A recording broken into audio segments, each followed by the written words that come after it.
Hi everyone, this is Stacy Sandler.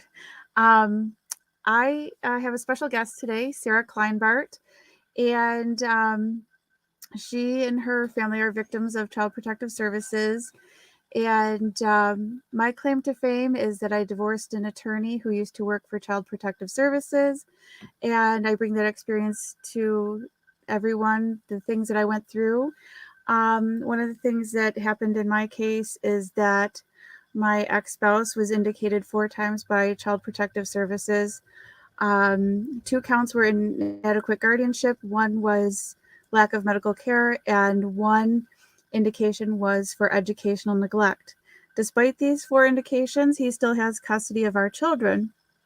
And so, uh, opposite of that, I bring to you Sarah Kleinbart, who hasn't seen her daughter in 3 years, and her child was removed due to false allegations of educational neglect. And I say false allegations because I'm in her house here today, and that is how this appears to me. Sarah has shown me 3-inch binders, and there's like 13 of her daughter's work product of their homeschooling. This is Sarah's bedroom, or their child's bedroom. And as you can see behind us, um, this bunk bed is filled with toys and presents and things for their daughter to come home. And the toys are from other kids in the neighborhood, neighbors, supporting community, supporting family. From around the world, people who missed their child who was wrongfully taken. So, Sarah, if you want to introduce yourself and kind of give a little background what happened. Yes, hi. I'm Sarah Kleinbart. Unfortunately, my husband Stephen couldn't be here this afternoon as something at work came up. So I'm kind of speaking for both of us. My husband and I have education backgrounds, New York State approved, New Jersey as well. We have run group homes. In New Jersey, we are certified in several fields to work with disability, medically, mentally, and multiple other forms. Long story short, our daughter was born with hip dysplasia, which means something to do with the hips not being in place, which can cause, typically, if surgery is not done, delayed walking and other walking difficulties and challenges later on in life. With our daughter, it was actually just that, but with the help of intense physical therapy, she improved tremendously. I'm not going to go into all those details. As the years progressed, she was diagnosed with autism and an ultra rare autonomic nerve disease. So when CPS came into your home, it's astonishing to me because at some point maybe I'll try and walk into the hallway of their house. It is one of the most educationally supportive homes I've ever seen in my life. There's maps around the house, there's charts, there's all these interactive things that are educational throughout this house, plus all the binders that I saw of their daughter's work product that they did while they were homeschooling. So for them to say that this is educational neglect is amazing to me.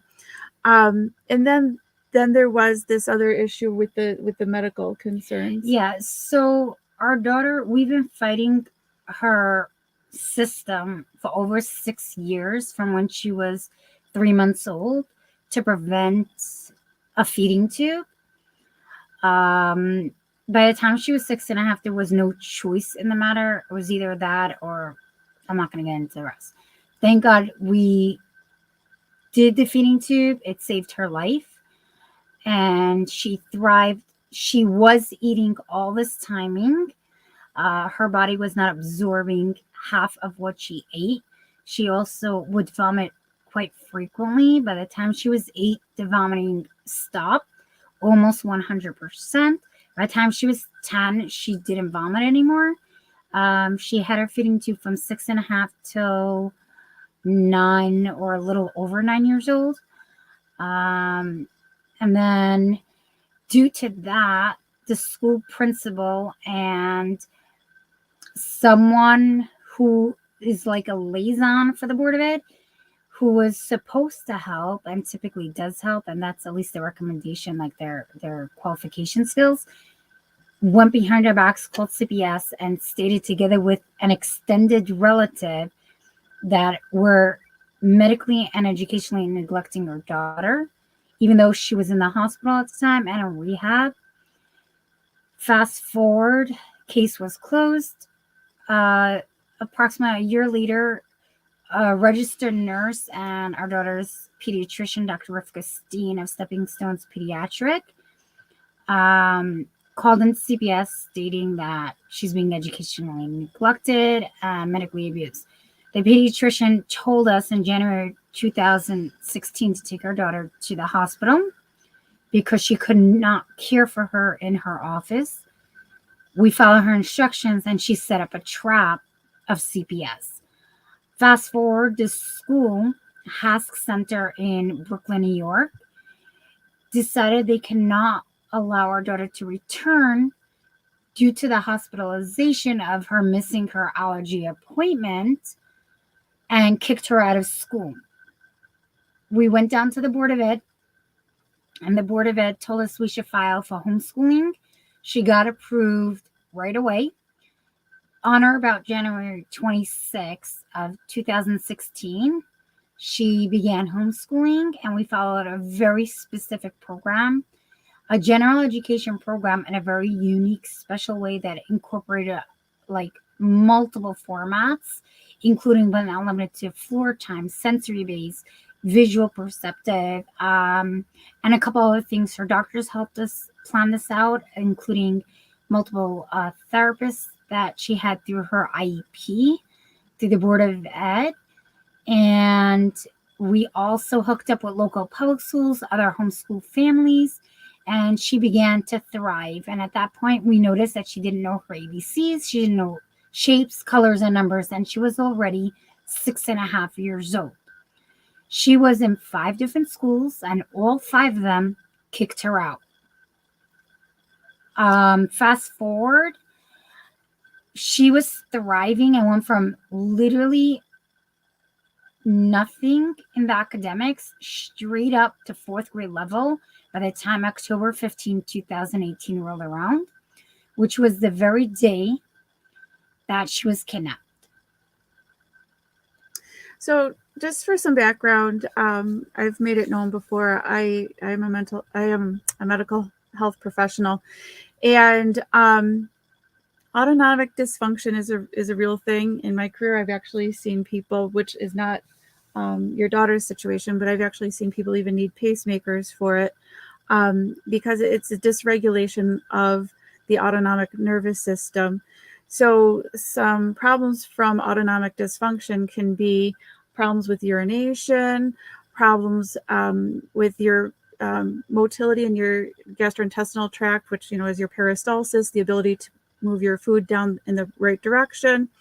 So when your daughter needed the feeding tube, it was more based on the fact that her food wasn't going in the right direction. So that's why she could eat. I don't really know, and I didn't understand it. I still don't fully understand it even now. But pretty much she had a lot of vomiting. She had a bit of gagging, but the fact that she would sometimes choke and she would throw up so much. And she also had asthma, which we don't know if that triggered H. fistula, which is a hole between the 2 tracts of your lungs and your GI tract, which is how you eat and digest. I don't remember everything the doctors told us, and it's a lot of information.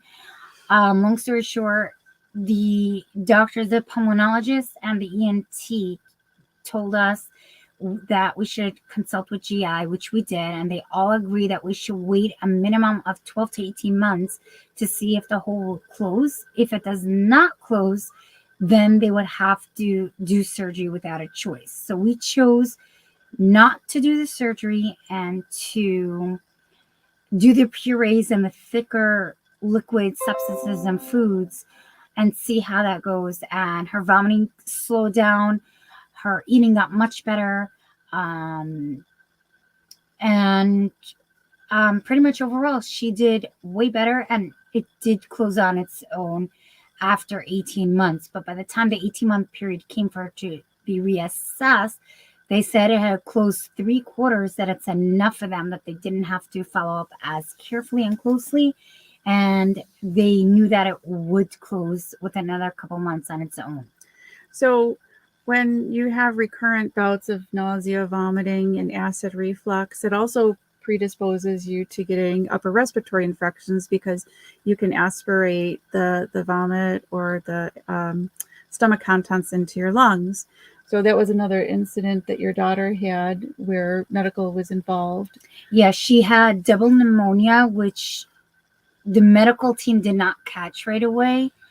Her fever was rising, and there was a court order in 2017 mandating to go only to the pediatrician and follow the pediatrician's guidance. We could not reach the pediatrician, not by fax and not by phone. She claimed she did not have email, which we don't know if it's true or not. However, most professionals, in particular medical, in the year 2017, did do most of their operations via email, especially in emergencies. However, being we couldn't reach them, we went to urgent care, and they said that something's definitely wrong, but they couldn't pinpoint what it is. It was 2 or 3 days later, we went back to urgent care at the advice of her GI and pulmonologist, because we once again couldn't reach the pediatrician. And we did notify ACS, who did not pick up. And we went to urgent care, who sent us to the ER with the notation of notifying the pulmonologist and the allergist in LHA. And they confirmed that she had pneumonia. Later, that she had to go back to the ER. And they said the reason why she came down with double pneumonia was because antibiotics wasn't working, so it caused it to get worse.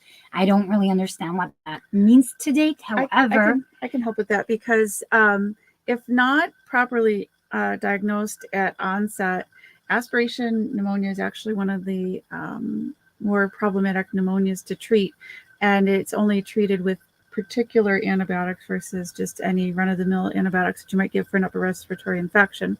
So probably, I think that what it had happened is that the initial treating provider didn't recognize it was an aspiration pneumonia, so then it progressed because it wasn't getting the proper treatment. Yeah, she did have 2 times via intravenous, or I'm not even sure if that's the right word, sorry. Intravenous. Where she had to stay in the ER for a few hours so that they can give the medication. I believe it was, it goes through the IV, right? Mm-hmm. She had it in her arm. So I think that's the right term. Sorry, I do not know. You're doing good. If that's what they call medically. I do know that she did have an IV line in, so I'm assuming that's how they gave it to her, in addition to IV fluids, to ensure that she doesn't dehydrate, because they said sometimes certain antibiotics do cause drowsiness and dehydration, which can also lead to diarrhea. That's how they explained it to me. I don't know all the mixes and terms or any of that. Fast forward a day or two, she landed back in the hospital pretty much for 4 days straight. We were in and out of the ER because of the double pneumonia. Intense vomiting reoccurred, and she broke out in an ultra delayed severe allergic reaction to the first 2 medications that she was given. And sometimes that did happen with her, and it was shown immediately to her allergist, who said get her to the ER. And this was already Saturday. It was late Friday Eve, and we had finally gotten through to Dr. Steen's office, and they said go to the ER, but we were hesitant to go to the ER because we didn't want them to call CPS again and say that we were neglectful because we didn't speak to Dr. Steen. In the end, they did say we were neglectful because we didn't speak to Dr. Steen. We spoke to the on-call doctor in her practice, and they blamed us. and so that we created the pneumonia, the allergy, hives and rashes, which were quite bad. I still have the pictures of it. And then they brought an emergency court hearing, and they stated that my dad could have something like joint custody. I forgot the term. Where pretty much he's allowed to get resources. He goes to the doctors. He has to monitor everything. But we as the parents could have the choice to be together with our daughter or just leave my dad and daughter together. So we chose to all stay together. My dad came from Rockland County, Muncie, New York, up to Brooklyn, New York, which is in Kings County, so that Hannah could continue her education, her therapies, and not miss out her friends, her day-to-day friends. She did have a lot of friends in Rockland County because we would visit quite frequently, as that's where a lot of my family is. But we also wanted her to see her other grandparents who lived in Brooklyn, who she was very attached to both sets, and they would frequent us as well very often. And in short, CPS just came down our throats and wanted to put her straight into foster care, and we did not allow it. And they told my dad he's not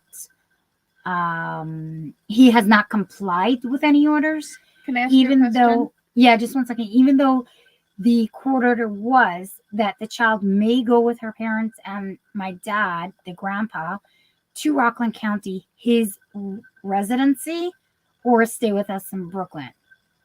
Might you be living proof that your father can raise a child? Yes. And that was another issue that ACS had. And OHEL at that point came into the picture, who, just for the record, OHEL is an agency also known as All Base Ezra. Camp Kaylee is under them. They are also under OHEL's Children's Home and Family Services. I believe they're on East 14th corner L&M in Kings County, Brooklyn, New York. They stated that the child was taken from Rockland County, Muncie, New York, where we lived at the time, to Kings County, Brooklyn, New York, because there's no Board of Education in Rockland County. Ironically, I am living proof because I was born, bred, and raised in Rockland County, Muncie, New York. Do you think any of this is retaliation because you were homeschooling? 100%. But more so, it also has to do with my husband's background. Ola was involved in the I'm not sure how to probably phrase this. My husband would be better. But pretty much he was forced to live by an extended relative's home for over 10 years. Shortly over 10 years, at the age of 18, he ran away to his biological parents.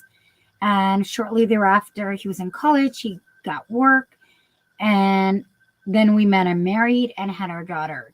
So these extended family members definitely took revenge on my husband and took revenge on our daughter by trying to force us into divorce for over 7 years now.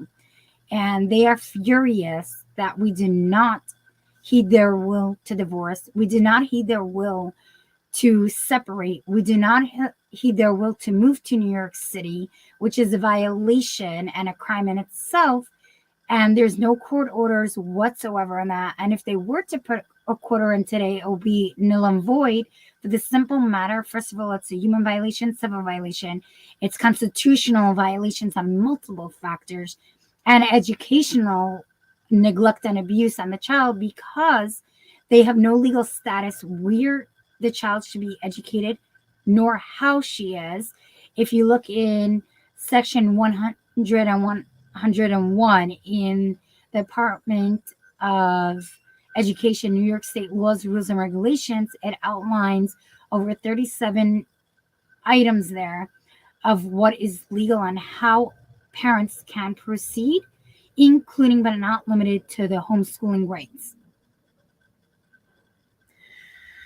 Um, okay, so what do you think about? So it's been 3 years. Okay, been 3 years since you've seen your child. Yes, that was due to the false reporting of OHEL's worker, MB, because they're going to bash either way, but I'll say MB. She stated on March 11th on or about that of 2020 that we will see our daughter 2 days later. And behind her back, that was the last time we had any form of contact with her. Due to March 26th of 2020, she put in a false ruling into the Kings County Family Court Judge, Benderville Jr. of the 10th floor, Part 7, stating that the parents can't have any form of contact, and then told us in a text or email that we can't have any contact due to COVID-19.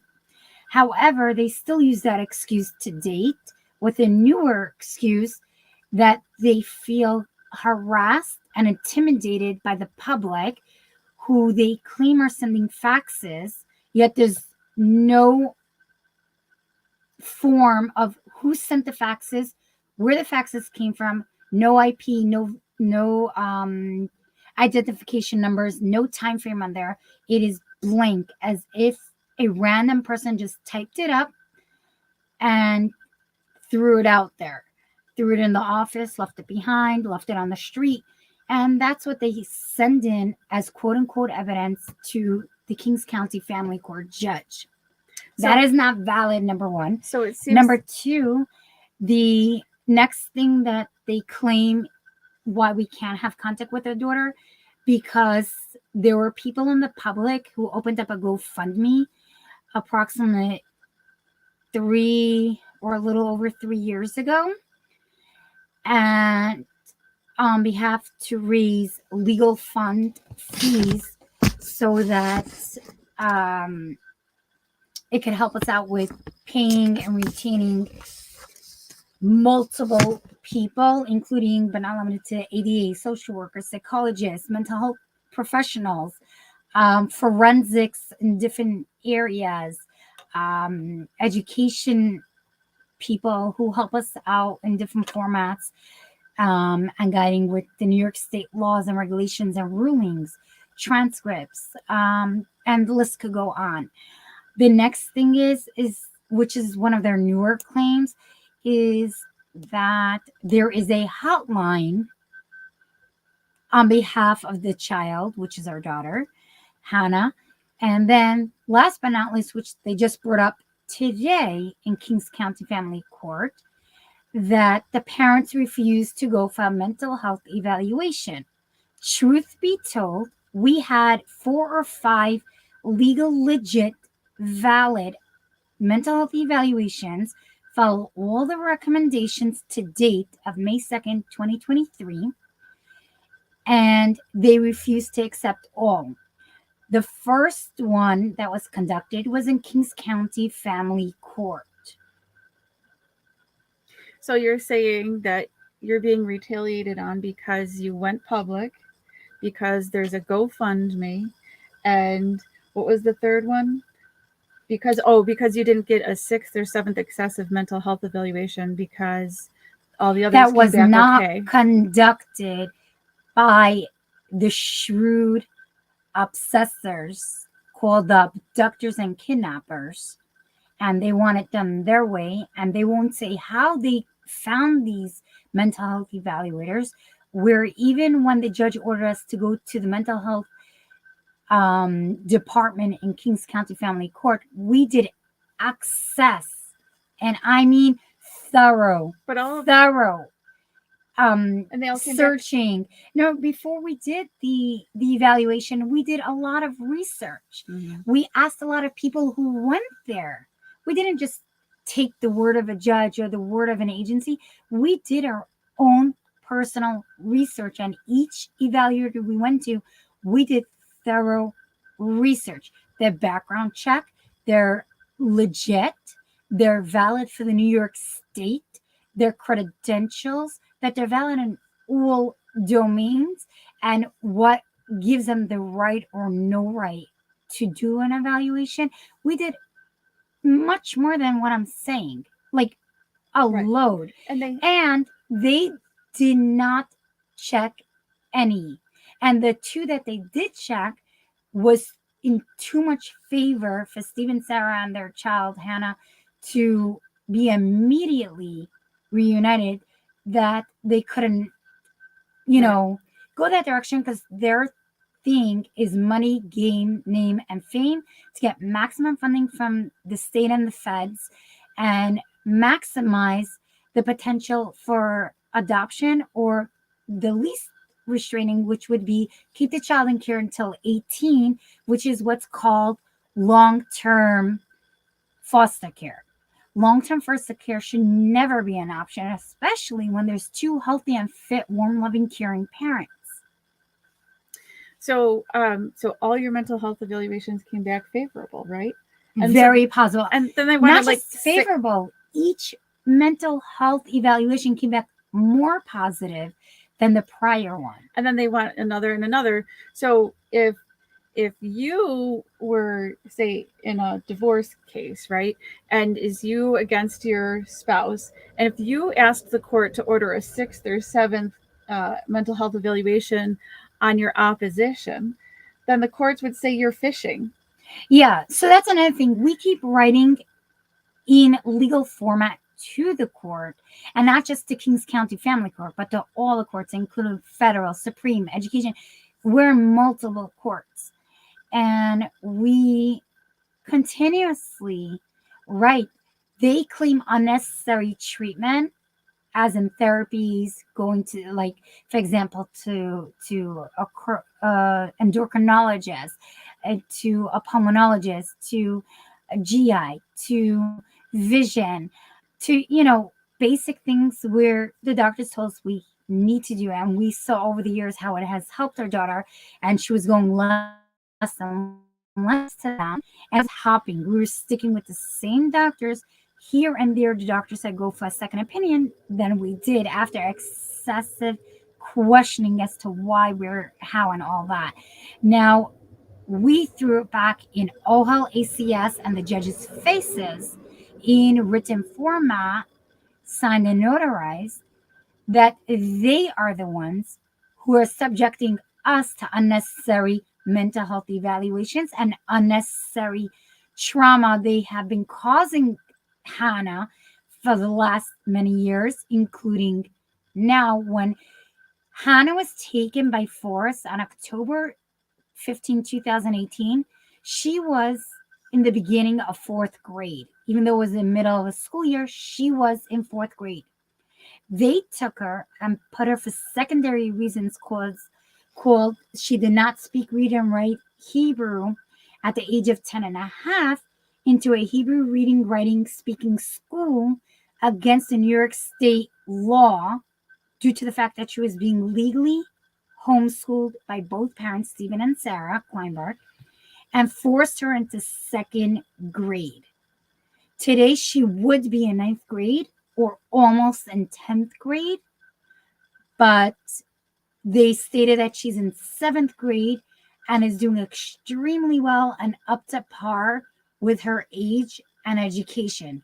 That is 100% a contradiction to where she should be. Exactly. And 100% not true.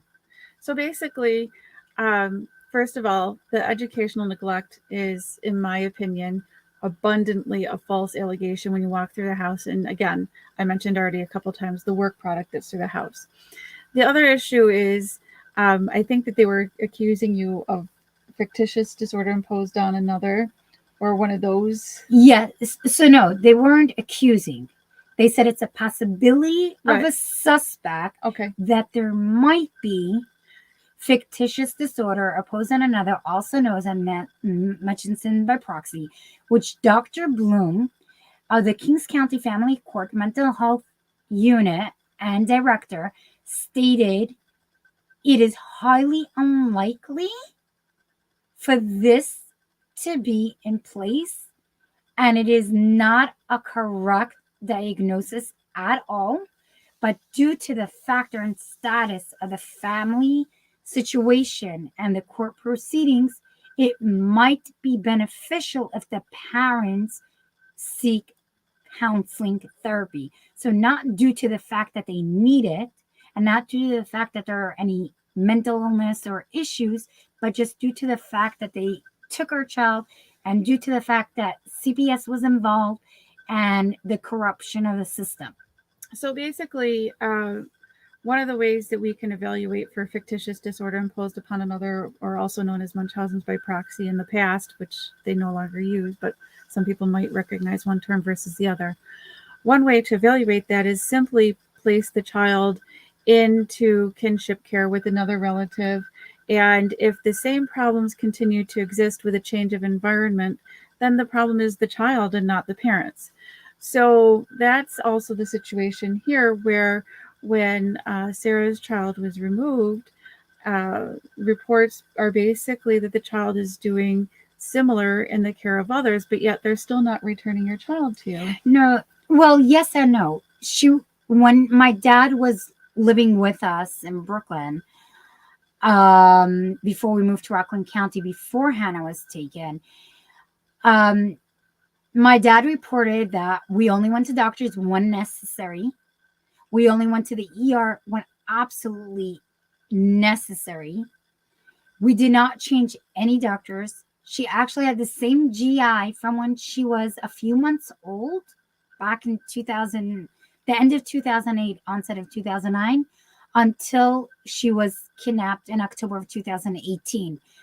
Someone with this fictitious disorder posed on another, from our understanding and everything we read, and from the therapist who explained it to us, including Stacy explaining to us from a medical perspective, it is clearly not the case, because someone who has that typically goes from one doctor to the next, regardless what the doctor says, does not listen to a single thing a doctor says, If I can say, mandates medication, whereas we did not mandate medication. And the proof is we held off over 18 months to close a fistula hole between the two pipes, the GI tract and the pulmonary tract. I don't know if I'm saying the correct wording exactly, because I don't have the written format in front of me, and I don't know if medically that's correct, but it's kind of the two pipes that are like this, and a hole directly in the center that's the size of a penny. That's how ENT explained it to us. And we waited 18 months by giving thicker liquids, and I made over 70 ounces of thick puree fruit juice every day in case my daughter wanted a bit extra. In addition to the formula she was required to drink daily. And she did really well that she did not have that surgery. Another thing that goes against this this diagnosis is that we were told when our daughter was a few hours old that we could do hip replacement within a year if it doesn't go back in place. We chose to do therapy instead, and we saw with physical therapy she was doing well, and she did not have any of the orthopedic surgeries that we were told she would have by the time she's 5, because we battled it, worked with it, and worked with all the physical therapists, including the orthopedist, who we went to a second orthopedist because the first one told us by the time she was 3 years old that if we choose not to do surgery, we need to switch orthopedists. That's why we switched orthopedists. They were both amazing, but that's the exclusive reason. Now, for all her other doctors, we didn't just keep switching. They claimed that we switched to 5 pediatricians. It is false. The first pediatrician was the pediatrician in the hospital when every child is born, and usually does a follow-up within the first 2 to 3 months of a child's birth, regardless. The second pediatrician was not her pediatrician. It was an emergency backup because we ended up moving into my mom's house when our daughter was approximately 3 weeks old, we chose to move into my mom's house for a few weeks, and we didn't want her to go without a doctor. So we used the local doctor near my mom's house, which was about an hour away from our home. So it wasn't our doctor, it was a temporary doctor until we moved back home, until we settled on a doctor. In that time frame, we researched a doctor and we chose the initial doctor who followed up right after her birth, because we noticed that she was near our home, which was at that point in Bronx, New York. And we kept with her for 2 years until we moved to Rockland County. And then we used a pediatrician evidently for a year over there.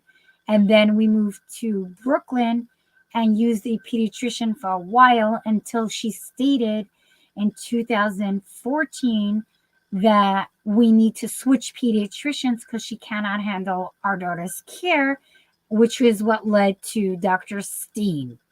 So if you follow the pattern of where we were living, why we did each aspect, and where it was best for the child and healthy and safe was, you see, we didn't jump from doctor to doctor. She had 3 pediatricians, not 5. And it was because we lived in 3 different locations, all an hour to 2 hours away from each other.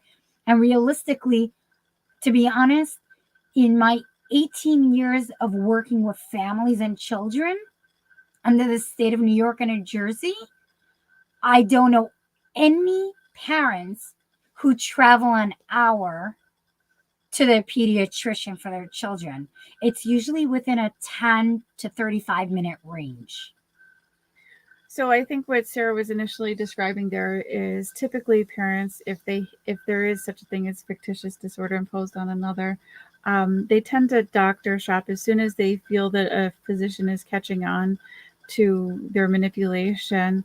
Then they'll switch to another provider and another provider, and the reasons are not as described by Sarah for her reasons that there were the changes. Yeah, so this is just one example. And the next example is, I'll try to be extremely brief, is the schooling. She started off in a regular education until she was 5.5 years old. She was in daycare when she was ready or a little over 4 weeks old. She was there until she was 2 years old. And we switched only because we moved from Bronx, New York to Rockland County, New York. And it did not make sense to travel with a toddler back and forth just for schooling. So she went to a Head Start program in Muncie, New York, where we lived at the time. Again, that's not shopping. It's because we moved. Then we moved to Brooklyn. So she went to school there. And the school closed down. And right before they closed down, they said that they were kicking her out of school. So by the time September 2014 came, 13-14 school year came, the school wasn't even around anymore, but they had kicked her out. So we went to a different school, and they said it wasn't the appropriate setting. And the Board of Ed, who did another reevaluation for her IEP or IESP, stated that that school was not beneficial for our daughter and switched her to a special education program school. And they said, we have to do the initiation by going down, evaluating. We did that. By the time the middle of that school year came, we noticed that there was something wrong. And at the end of the school year, they stated that the child has to go from a 611 class setting that the Board of Ed requested to a 30 class ratio in a regular education classroom setting and school. And we tried looking in. 19 schools stated that they cannot accept the child with like that.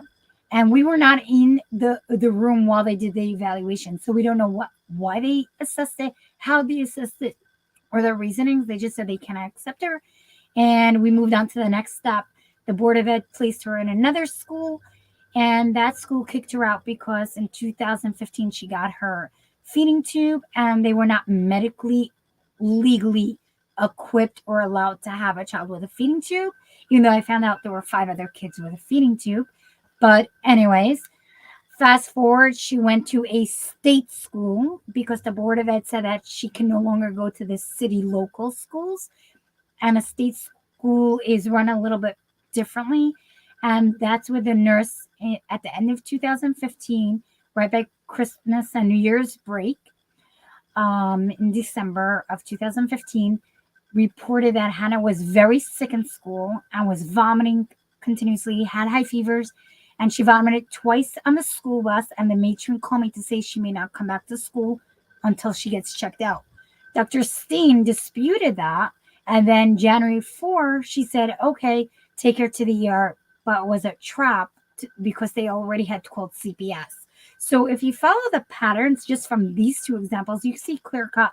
We weren't running, which that's another thing with fictitious disorder opposing another, that they run from one home to another. We did not run. We were for many years in one home. Yes, the first 4 years of our marriage and the first 2, 3 years of Hannah's life, we were moving a little bit, but we were trying to see what was best for her with the best and least intervention as possible.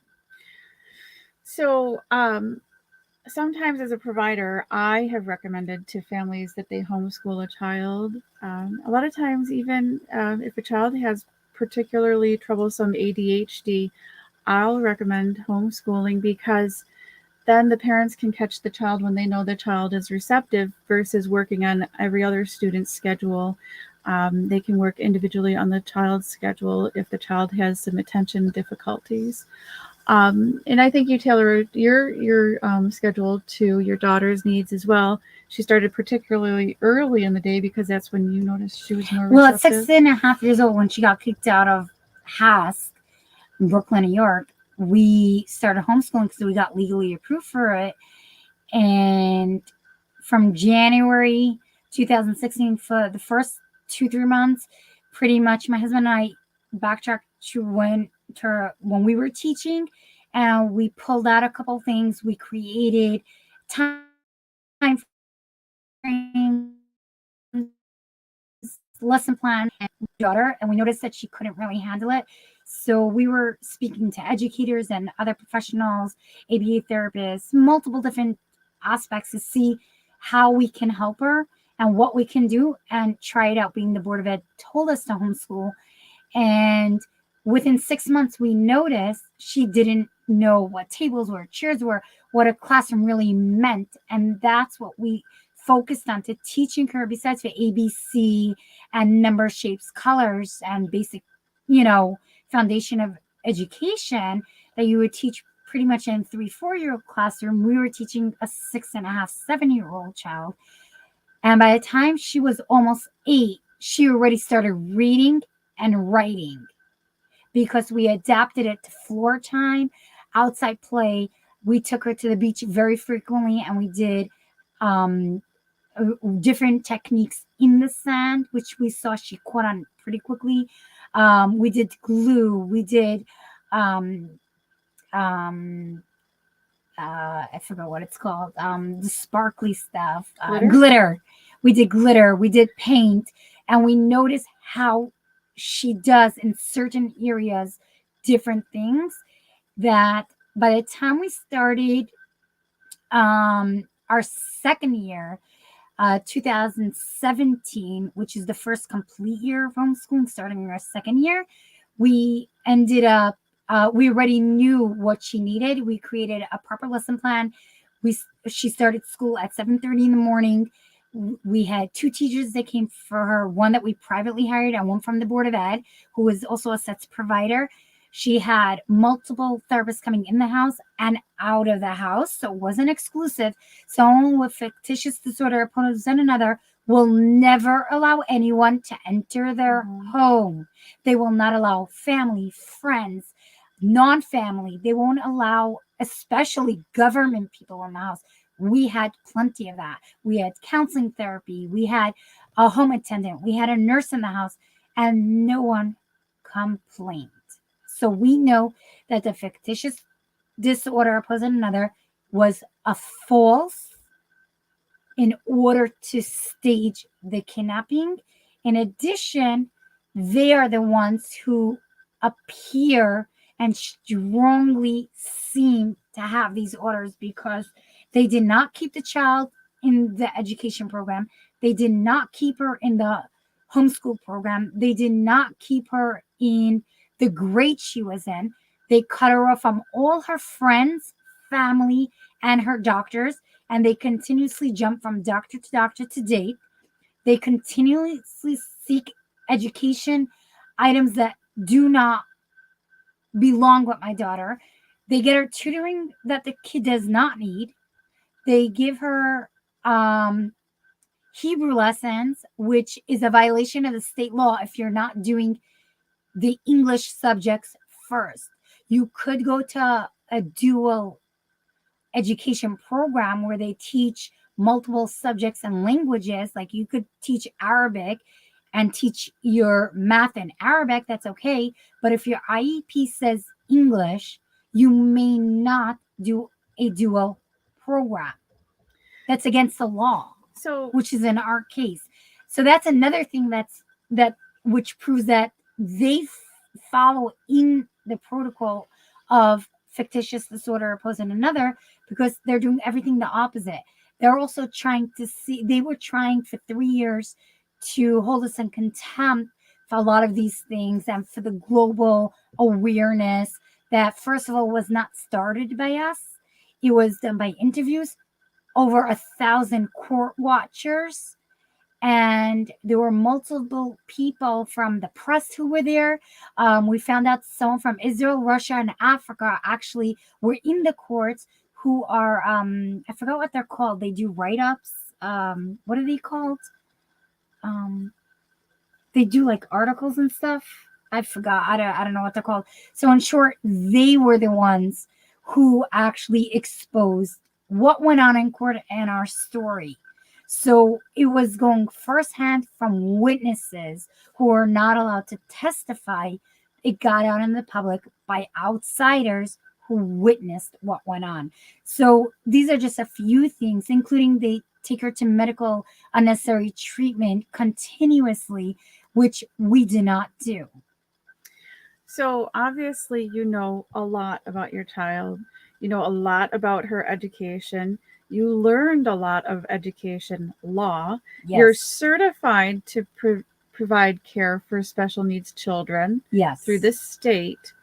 You you represent yourselves pro se. Yes, we are pro se in all the courts, including New York State Education Court since 2016.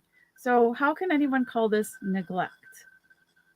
Because you know more about your child, and your child inspired you to learn so much about the law, so much about education law, so much about representing yourself to help your child. You've spent hundreds of thousands in legal fees and so forth, even before getting help and stuff to represent your child. How can this be neglect? This is a very wanted child. Another thing is with fictitious disorder opposed to another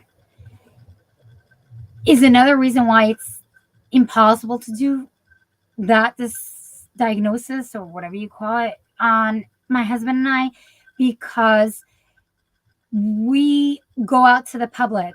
Our daughter went with us to the library. She went to sports programs. She went to after school programs, clubs.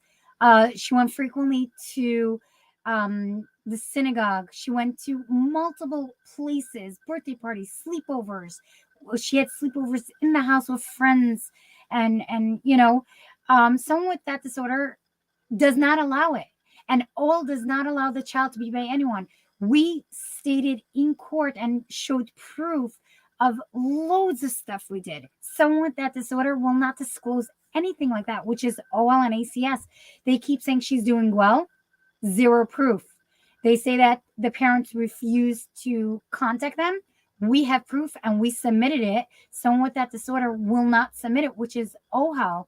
They refuse to submit the actual writing text via email and text messages of correspondence of the back and forth communication of our requests and what we would like and how we are trying to proceed and reunify. And another thing is they keep saying that's not appropriate. So you reside in a Jewish community, Yes. right? Well, it's not exclusive to But our religion. It's heavily Jewish. It's Yeah. Orthodox. well, our like this area is kind of a mix actually. Maybe one time I'll have a chance, I'll show you around more. Sure. We don't really get time to do that. But my point is, it is a large Jewish community. Yes, it is. And when you come here, there is a large, strong bond in all faiths, not just Jewish. There's a massive Catholic, strong bond.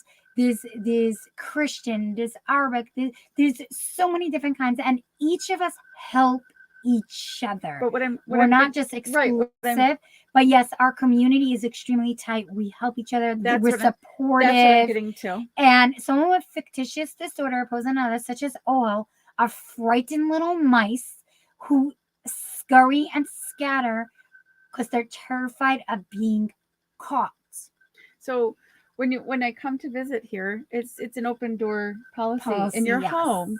So people are constantly coming and going. I've met your parents, neighbors, friends, neighbors, siblings. Yes, all coming and going. And uncle, some of my nieces, my uncle, some people that you take care of and send food to. You cook like plentiful, like you're cooking for a buffet because you feed so many people coming and going. So if there were any deep secrets, sorry, I don't know how to cook small, and that was another thing that actually an ACS worker in 2016 stated is not good for the child, because my husband and I don't know how to cook for less than like literally 10 to 15 feeding people. Other people, because people come and go. No, but nothing to even do with that. Nothing to do with that. I just naturally don't know how to cook small, and that's okay. It should be a blessing. So personally, I think everything we have is an amazing blessing. And yes, Hannah does cry to come home daily, regardless of what these obnoxious, rude, despicable violators who are child traffickers to our daughter and to others.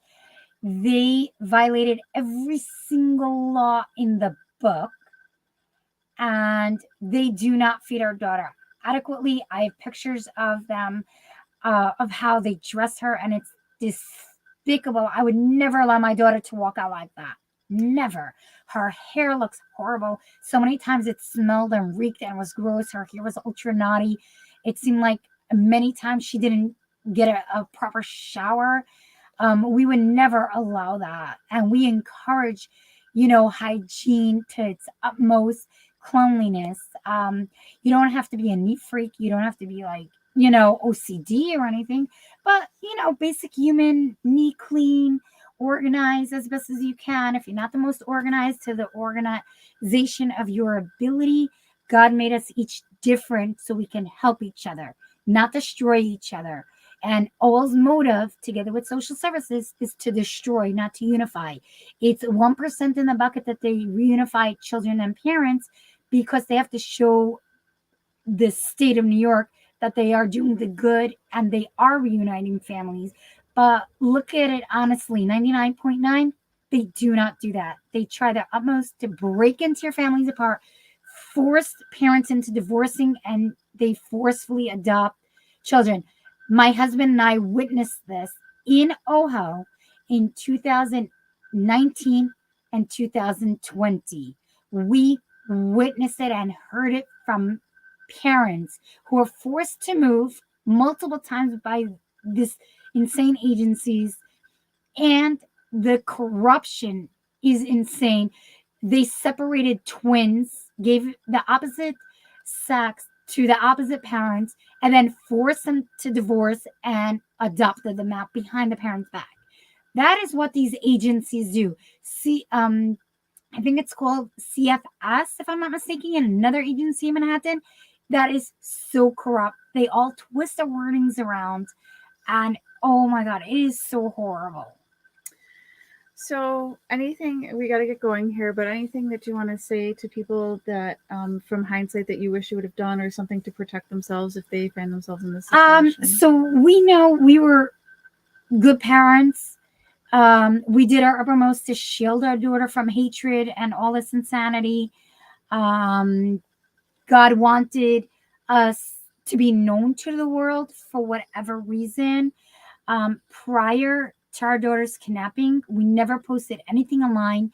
We almost never went online. We didn't really know how to even go online. It was actually the court system who taught and trained us how to go online. It was OHO, Children Family Services in Kings County, Brooklyn, New York, who told us about all these websites and everything. So we go on them and we learned from them how to navigate the system. So it was OHO, ACS, and the court of Kings County family who taught us how to navigate the system.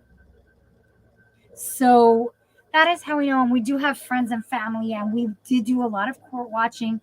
So, what I have to say out there is we are with you. We pray for each and every family, and we hope and pray to our utmost that all of you get your kids back.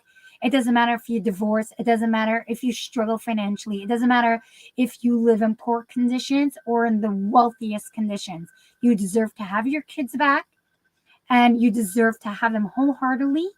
And it does not matter. Don't be ashamed if you need help. Don't be ashamed if you do need therapy while your kids are at home. Don't be ashamed if you get support from other people. And definitely don't be ashamed if you need like extra cleaning help or stuff like that. Whether you could afford it or not, don't worry about it.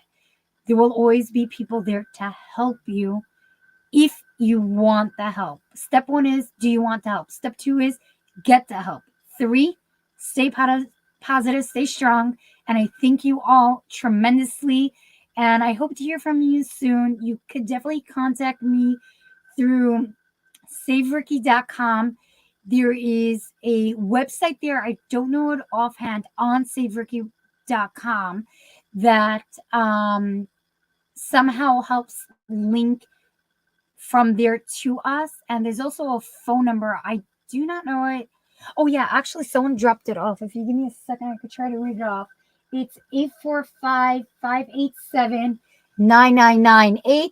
Thanks to OHEL Children's Home and Family Services for bringing that to our attention, that there is a hotline, because now all of you can go to the hotline and all of you could go to savericky.com, because thank you, OHEL Children's Home and Family Services, for bringing it to Kings County Family Court Judge Benderville Jr.'s court hearings and stating that openly and publicly, and informing us of the hotline and informing us of all these websites and the savericky.com for our daughter. All right, everyone. Thank you for watching, and I hope you have a great day and things get better for you.